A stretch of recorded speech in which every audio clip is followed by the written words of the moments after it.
Snow! We throw small children into it, we build Force-sensitive creatures from it, and occasionally we dig our neighbors out of it. Also, that cat filter, I know you've seen it, but I mean, we have to watch it again, right? Let's take a look at the bright side.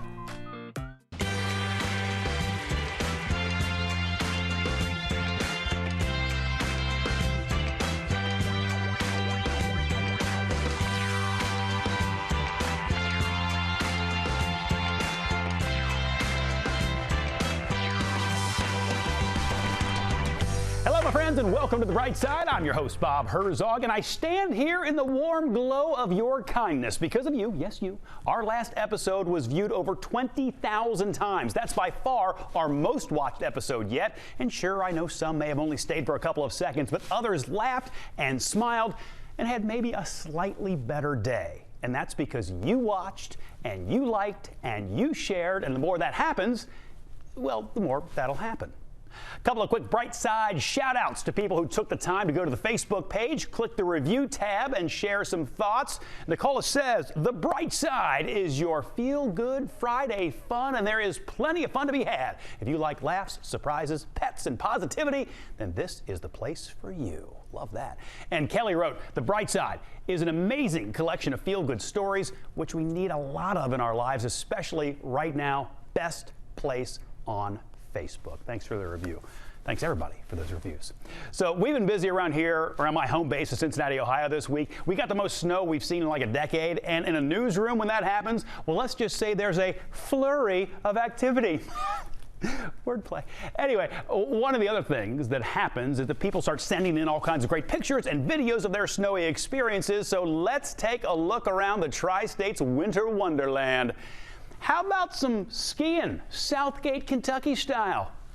Look at that skier, just using the street, own personal slope, getting after it. That's good cardio too. Wow. That's like my favorite right there. That reminds me when I was a kid and we'd ride a beanbag chair like down the steps, you know what I mean? Anyway, no hill, no problem, right? Lynn sent us this video of her son. She says, this is the kind of thing that happens when Grampy is supervising. Grampy is therefore awesome. And take a look now at 18-month-old Riot. You could see him trying to move and just boom, face plant. And then at one point he's like, just enough of this, and I'm just gonna sit. And then we lose a shoe. The shoe's off there. But good for you, right? Trying to pick up the boot, learning that lesson. You got to brush yourself off. You get back up. You keep going. You grab the boot again, will you?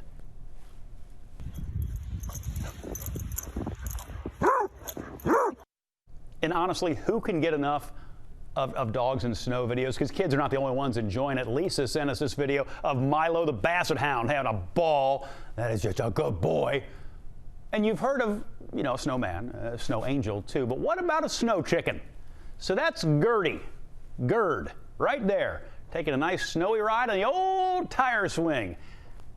We really don't know how Gerd felt about all of it.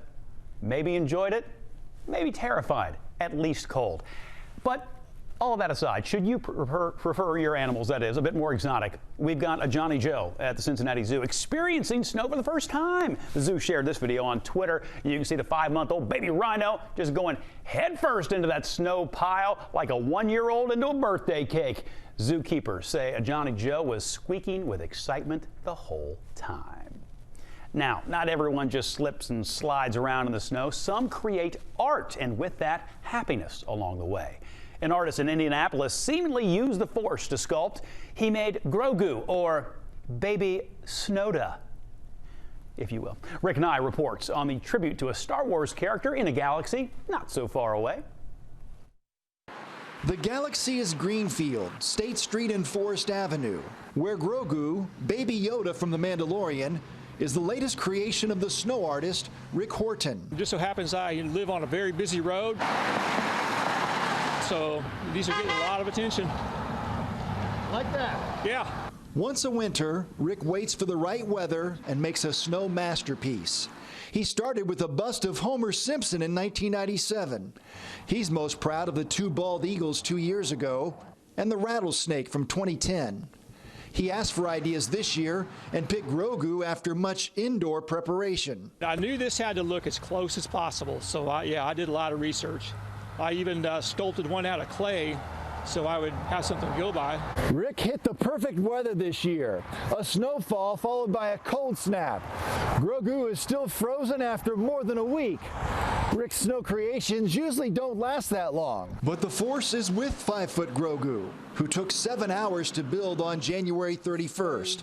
The face and the ears created the biggest challenge. The reward is all the people that come by and see it and smile and come by and forget about everything else, and seeing the kids out here just in awe. I knew people would like it. I had no idea they'd like it as much as they do. It's just amazing. Rick has made amazing snow sculptures for more than 20 years now. He admits to already feeling the heat for what's next, even before Grogu melts away. Now, by the way, Rick also says Baby Yoda there, or Snowda, almost melted on the very day he created him. The temperature was like 36 before lowering back to freezing. Now, maybe some of you are like, hey, Bobo, let's pump the brakes. Snow is cold and it's slippery and it's heavy. Well, good thing that there are people like the 3 teenagers you're about to meet who are giving back to their community while fighting Old Man Winter. They're shoveling snow for local businesses and residents in that area. And my friend Jenna Cisneros shows us how the boys are also keeping a family tradition alive in Hamilton, Ohio. It's a story of neighbors helping neighbors.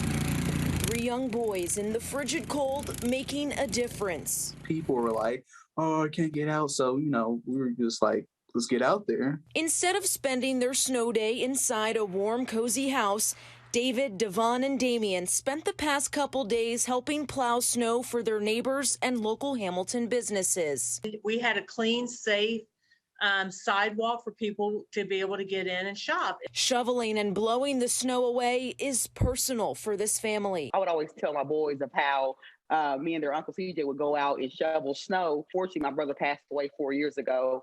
And when we went at his home, he had had a snowblower, brand new. And so that was for my oldest son, David. Keeping up with the tradition, they partially do this in Uncle CJ's memory. I was thinking about how much he'll be happy that we're putting it to use and helping others with.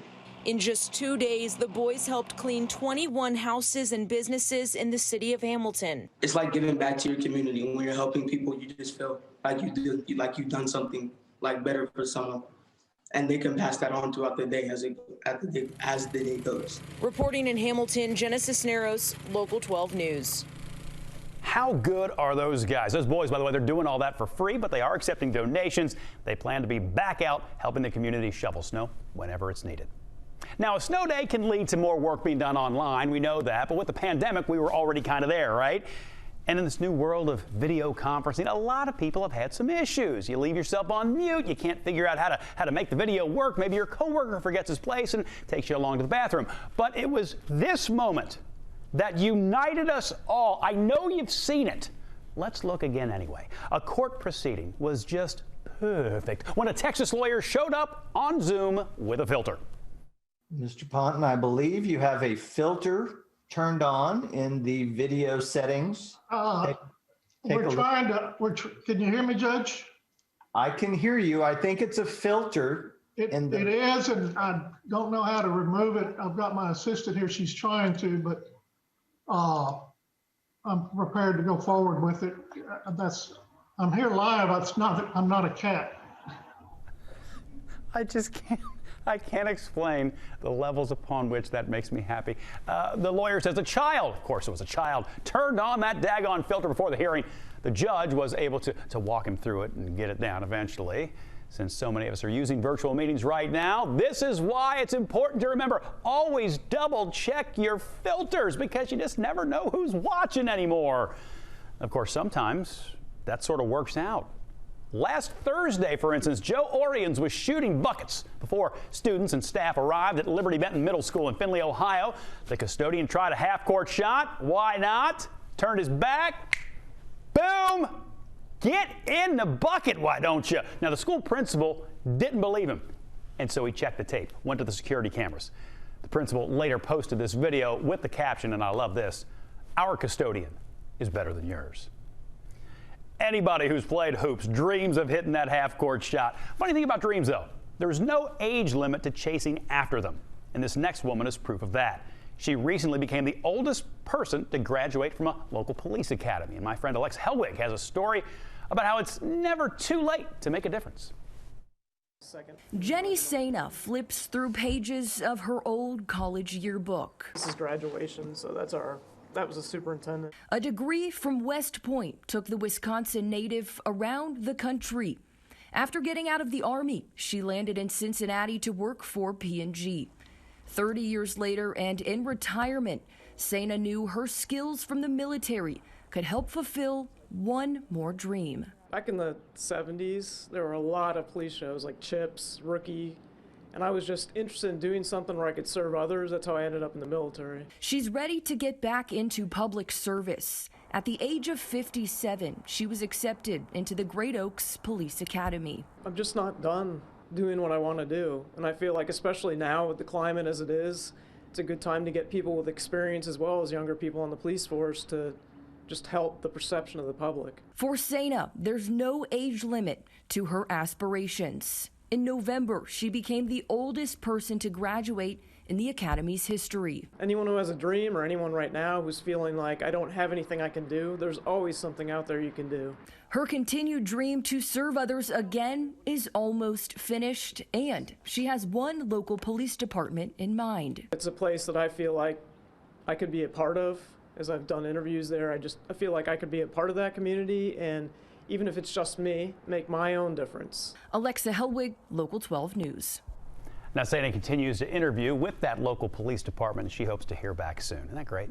Well, we've got time for one more to inspire, and normally that would be some uplifting story of hope and beating the odds, but not today because my back is all jacked up. So I want to see a dancing tortoise. Yeah, this is Turnip, and she is turned up. That's right. The folks at the Tennessee Aquarium say she loves to shimmy at shower time. In fact, the species is known to actively seek out showers and perform these rain dances. I wish we had a little music going. Just get after it. Get after it. And again, the Tennessee Aquarium. Oh, you guys are the best. Come on with it. Twerking Turnip.